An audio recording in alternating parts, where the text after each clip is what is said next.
महान परमेश्वर सिरजनहार प्रभु जी तुहाडा शुक्र तुहाडे नाम की तारीफ कर प्रभु तुहाड़ियां भलाइयां दे लई तुहाड़ियां वफादारियां दे लई तुहाडा धन्नवाद। गुजरे समय तुसीं संभाल के रखा अपनी कृपा के अनुसार प्रभु जी जिंदा रखा।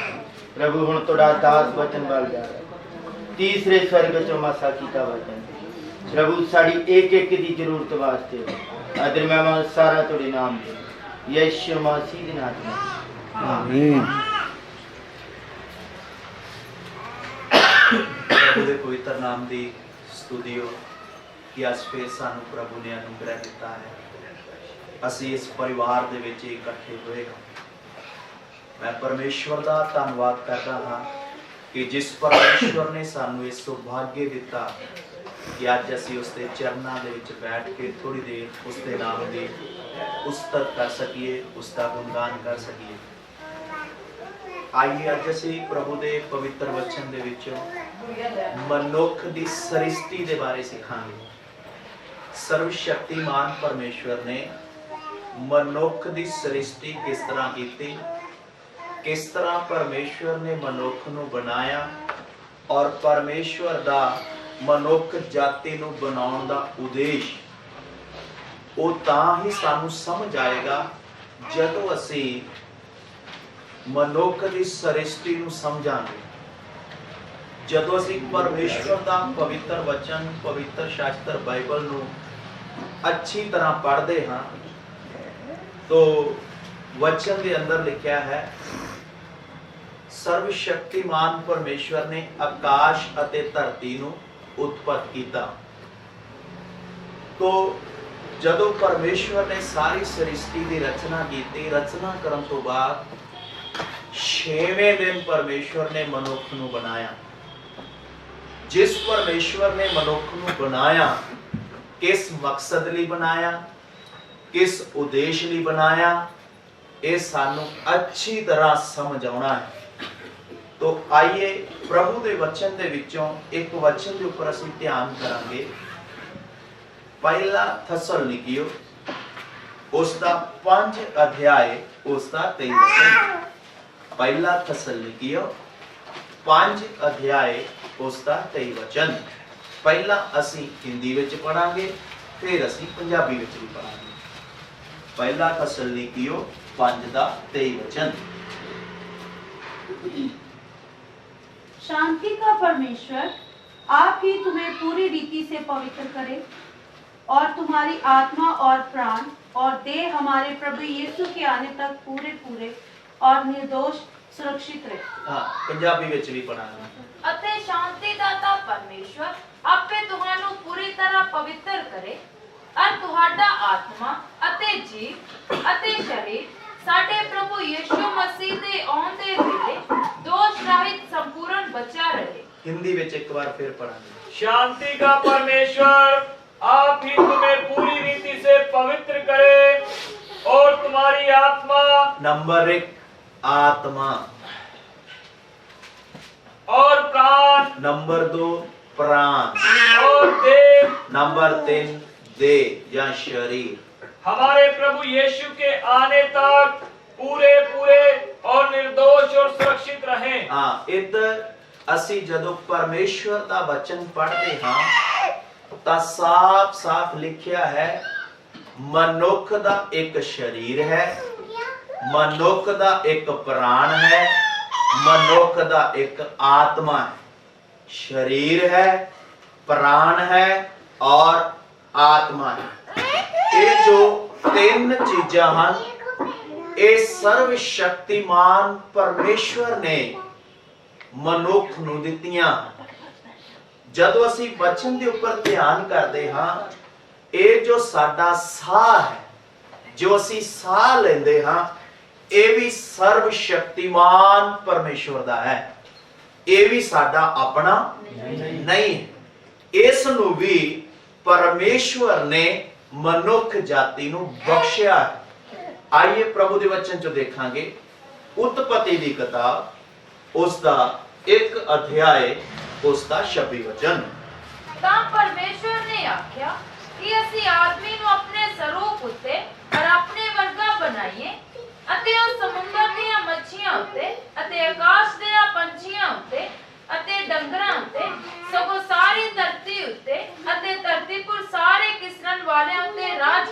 हिंदी ਵਿੱਚ ਵੀ पढ़ा। फिर परमेश्वर ने कहा, हम मनुष्य को अपने स्वरूप के अनुसार अपनी समानता में बनाए। हाँ, इधर ਅਸੀਂ ਪਰਮੇਸ਼ਵਰ ਦੇ ਵੱਲੋਂ ਮਨੁੱਖ ਜਾਤੀ ਨੂੰ ਬਣਾਉਣ ਦੀ ਯੋਜਨਾ ਬਾਰੇ ਦੇਖਦੇ ਹਾਂ। ਸਰਵ ਸ਼ਕਤੀਮਾਨ ਪਰਮੇਸ਼ਵਰ ਮਨੁੱਖ ਨੂੰ ਕਿਸ ਤਰ੍ਹਾਂ ਬਣਾ ਰਿਹਾ ਹੈ।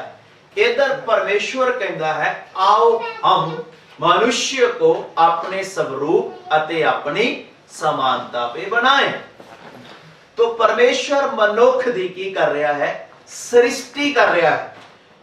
मनुख जाति का एक सृष्टि करता है। मनुख सृष्टि है, इसदा कोई करता है। मनुख सृष्टि करता नहीं बन सकता। मनुख दा सृष्टि करता है परमेश्वर। परमेश्वर ने मनुख नू बनाया, जबकि मनुख ने परमेश्वर नू नहीं बनाया, बल्कि परमेश्वर ने मनुख नू बनाया है। और किस तरह बनाया है, उत्पत्ति 2:7 वचन पढ़ांगे। यहोवा परमेश्वर ने आदमी ਨੂੰ ਜ਼ਮੀਨ ਦੀ ਮਿੱਟੀ ਤੋਂ ਰਚਿਆ ਅਤੇ ਉਸ ਦੀਆਂ ਨਸਾਂ ਵਿੱਚ ਜੀਵਨ ਦਾ ਸਾਹ ਫੂਕਿਆ। हाँ, हिंदी ਵਿੱਚ भी पढ़ांगे। तब यहोवा परमेश्वर ने आदम को भूमि की मिट्टी से रचा और उसके नथनों में जीवन का श्वास फूंक दिया। हाँ, इधर परमेश्वर का वचन सानू ये गल सिखाता है, सर्व शक्तिमान परमेश्वर ने मनुख नू जमीन दी मिट्टी तो रचिया। मनुख दा जो शरीर है ये कित्थों आया है, जमीन दी मिट्टी तो। और इस दियां नासां दे विच जीवन दा साह फूकिया। पहले हिंदी विच पढ़ांगे, फिर पंजाबी विच पढ़ांगे। तब यहोवा परमेश्वर ने आदम को भूमि की मिट्टी से रचा और उसके नथनों में जीवन का श्वास फूंक दिया जी। और आदम जीवित प्राणी बन गया। हाँ, पंजाबी विच भी पढ़ी। ਯਹੋਵਾ ਪਰਮੇਸ਼ਵਰ ਨੇ ਆਦਮੀ ਨੂੰ ਜ਼ਮੀਨ ਦੀ ਮਿੱਟੀ ਤੋਂ ਰਚਿਆ ਅਤੇ ਉਸ ਦੀਆਂ ਨਸਾਂ ਵਿੱਚ ਜੀਵਨ ਦਾ ਸਾਹ ਫੂਕਿਆ, ਸੋ ਆਦਮੀ ਜਿਉਂਦੀ ਜਾਨ ਹੋ ਗਿਆ। हाँ, तो इधर प्रभु दे वचन च लिखा है, यहोवा परमेश्वर ने मनुख नू जमीन दी मिट्टी तो रचिया। मनुख सृष्टि है। चाहे मनुख दुनिया दे अंदर किन्ना वड्डा मर्जी इंसान बन जाए, किन्ना मर्जी लैंडलॉर्ड बन जाए, किन्ना मर्जी अमीर बन जाए, बेशक टाटा बिरला बन जाए, बेशक अबानी तो भी ऊपर चला जाए, बेशक मोदी तो भी ज्यादा पावरफुल बन जाए, लेकिन हे इंसान, तू यहोवा परमेश्वर दी निगाह विच मिट्टी है। तेरी परमेश्वर दी निगाह विच की वैल्यू है, सिर्फ मिट्टी है। तू मिट्टी दा इंसान है और एक दिन मिट्टी दे विच मिल जाएगा। लेकिन परमेश्वर इंसान दी असली कंडीशन नू साडे सामने रखदा है। परमेश्वर सानू दसदा है, हे इंसान, जेड़ा तेरे अंदर सांस चलता है, ये भी तेरा नहीं, ये मेरी देन है। सर्वशक्तिमान परमेश्वर इंसान नू बनाया, इंसान दियां नासां विच जीवन दा सांस फूकिया, आदमी जिउंदी जान हो गया। अज जो असी जिउंदी जान हां, ये किस दी बदौलत हां? उस सर्वशक्तिमान परमेश्वर दी बदौलत हां। इसलिए मेरे प्यारियो, ये जो साडा साह है, ये भी परमेश्वर दी देन है। दुनिया दे अंदर कोई भी ऐसी वस्तु नहीं है जेड़ी सानू परमेश्वर दे कोलों नहीं मिली। सारिया वस्तुआं किसदी देन है? परमेश्वर दी देन है। आइए प्रभु दे वचन दे विचों पढ़ांगे अय्यूब दी किताब, उसका 1 अध्याय, उसका 21 वचन। सारिया वस्तुआं जो साडे जीवन विच हन, जो साडे घर विच हन, जो साडे परिवार विच हन, चाहे साडी पत्नी है, चाहे साडे बच्चे हैं, चाहे साडा माँ बाप है, चाहे साडा घर परिवार है, चाहे साडा बैंक बैलेंस है, चाहे साडे कोल नौकरी है, चाहे साडे कोल कोठी बंगला है, सब परमेश्वर ने देता है। और ओ परमेश्वर लैन दी भी शक्ति रखता है। अगर वो देन दी शक्ति रखता है तो वो लैन दी भी शक्ति रखता है। अयूब दी किताब उसका 1 अध्याय उसका 21 वचन। मैं अपनी माँ के पेट से नंगा निकला और वही नंगा लौट जाऊंगा। यहोवा ने दिया है, परमेश्वर ने दिता है और यहोवा ही ने लिया। उसे ने वापस ले लिया। यहोवा का नाम धन्य है। उसी का नाम धन्य है। पंजाबी विच भी पढ़ांगे।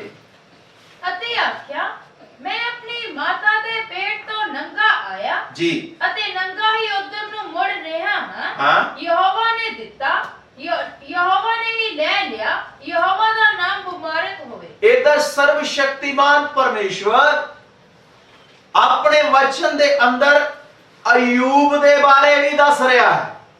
अयूब अपने बारे बोल रहा है। अयूब जो है उस देश का बहुत धनी व्यक्ति है। उसका धन संपत्ति इन्ना है, उस लोकां दे विचों सब तो ज्यादा अमीर आदमी है तो कौन? अयूब है। अयूब का इन्ना ज्यादा धन संपत्ति है, इसके बहुत सारे नौकर चाकर हैं, लेकिन अयूब के ऊपर एक दिन कष्ट आया। की कष्ट आया? अयूब का सब कुछ खत्म हो गया। बच्चे खत्म हो गए, माल डंगर खत्म हो गया, कारोबार खत्म हो गया, इथों तक के पत्नी ने भी आखिरकार की छड़ दिता, साथ छड़ दिता। उसके शरीर ने भी की छड़ दिता, साथ छड़ दिता। इसके ऊपर की हो गया? कोड़ हो गया। किसदे ऊपर? किसनों? अयूब नु। अयूब फिर केड़ी गल बोल रहा है? अयूब बोल रहा है मैं अपनी मां दे पेट विचों नंगा ही आया सी, हुण वापस परमेश्वर दे कोल मैं नंगा ही जा रहा हां, जावांगा, और उसने सब कुछ मैनू दिता है। उसे दा नाम मुबारक हो। उसे दा नाम अज असी परमेश्वर नु ओनी देर तक याद रखते हैं जिन्नी देर तक वो सानू दिंदा है। मनुख की कंडीशन की है? जिन्नी देर तक दा परमेश्वर सानू जो बोल दिता मिल गया, उसका धन्यवाद। जिस दिन नहीं मिलया उस दिन उस परमेश्वर नु की करते हैं? फिटकार दे। मेरे प्रभु ने मैनू की दिता। यूहन्ना 3:27 वचन। कोई ऐसी वस्तु नहीं जो सानू परमेश्वर दे कोलों मिली ना होवे। यूहन्ना ने उत्तर दिया, यूहन्ना ने उत्तर दिता, जब तक मनुष्य को स्वर्ग से ना दिया जाए। सुनिए, जब तक मनुख नू किथों ना दिता जाए, स्वर्ग तो ना दिता जाए, तब तक वह कुछ नहीं पा सकता। तब तक कुछ नहीं पा सकता। जब तक हुण उस स्वर्ग दे परमेश्वर नू असी जानना है जो स्वर्ग तो सब कुछ दिंदा है। पंजाबी विच भी ये वचन पढ़ा। यूहन्ना ने उत्तर दिता जी कि मनुख जे ਉਹਨੂੰ स्वर्ग ਤੋਂ ਦਿੱਤਾ ਨਾ ਜਾਵੇ ਤਾਂ ਕੁਝ ਨਹੀਂ ਪਾ ਸਕਦਾ। जब तक उसनु स्वर्ग तो ही ना कुछ मिले तब कुछ प्राप्त नहीं।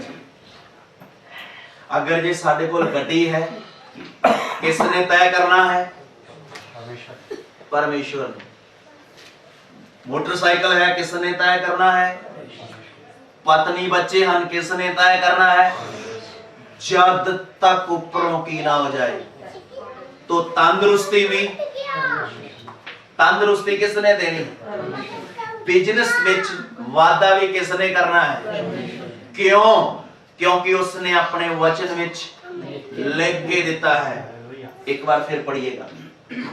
यूहन्ना ने उत्तर दिया, जी, जब तक मनुष्य को स्वर्ग से ना दिया जाए, जब तक मनुख नू स्वर्ग विचों ना दिता जाए, तब तक वह कुछ नहीं पा सकता। तद तक वो कुछ नहीं पा सकता। अगर कुछ प्राप्त करना है, इसके कोलों उस स्वर्ग दे परमेश्वर नू जानना है। वो परमेश्वर है। अगर कुछ पाना है तो उसनू की करना पेगा? पर अपने रिवाज आपां जानते नहीं, आपां प्रार्थना करवाने